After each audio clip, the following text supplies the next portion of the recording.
IRA years. I'll move on to the last section that we both worked in, which was called G Branch, and that was looking at international Middle Eastern terrorism.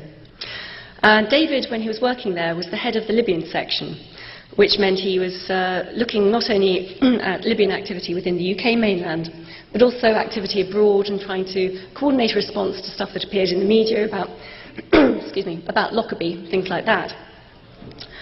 During that time, I think that's when we saw the most serious things going wrong in MI5. First of all, they decided to bug a left-wing journalist who was fairly well known. She was a deputy foreign editor of a national newspaper called The Guardian.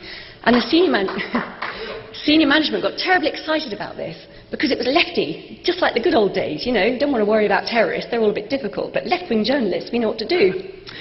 So they went ahead and bugged this woman, but they didn't get a warrant. They didn't get a properly written warrant, so the whole operation was illegal.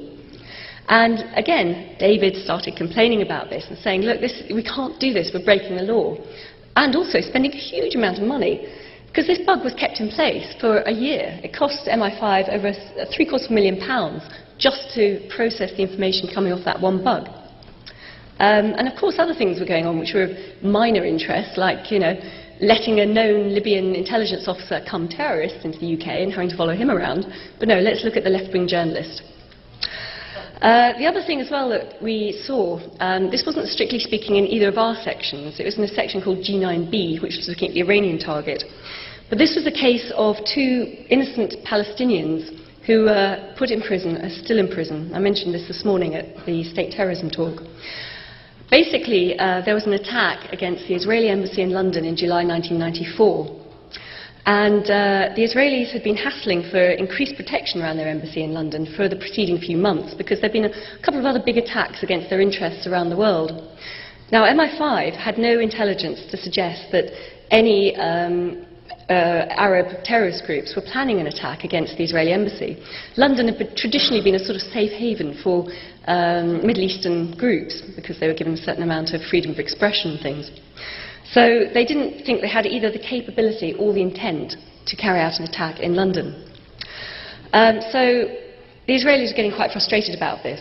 They were also, because of this safe haven idea, getting increasingly frustrated at a political network which had been set up by a bunch of immigrant Palestinians. And it was doing very well. I mean, they were really raising awareness about their people's plight. They were raising money and funds and sending them back to the Middle East to help them. So a bomb goes off. Two innocent Palestinians were picked up. They were part of this support network.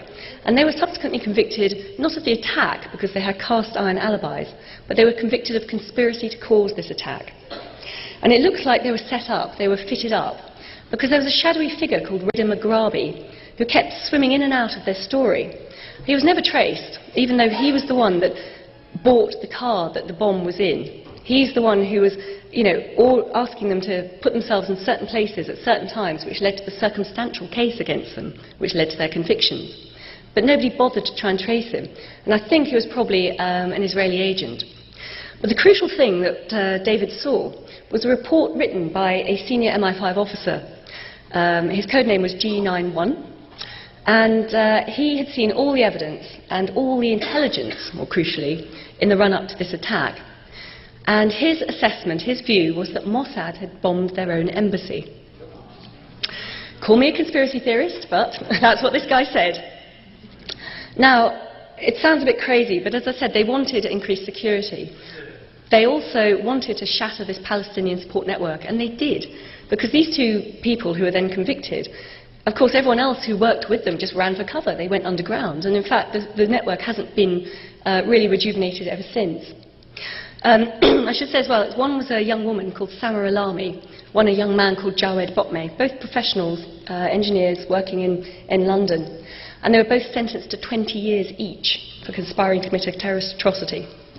Now, David went public about this. He said, look, MI5 have a serious considered view that these guys were not responsible in any way for this attack. Now, you think a whistleblower comes forward and actually says this. So immediately, any sense of justice, these two people would have their convictions quashed, and perhaps, you know, if there's evidence implying that they knew evidence, that there'd be a retrial at the very least, but they should be released and and the case looked at again. Not in the UK. That would have been vindication for David Shayler, and the government couldn't afford that. So, in order to make sure that a whistleblower didn't get any credit in the national media, they played fast and loose with these two people's lives. They have never been released. They haven't had a retrial. They are still rotting in prison. They've been in their cells now for over 10 years. They've got another 9 years to go, just because the government won't give Shayler any satisfaction.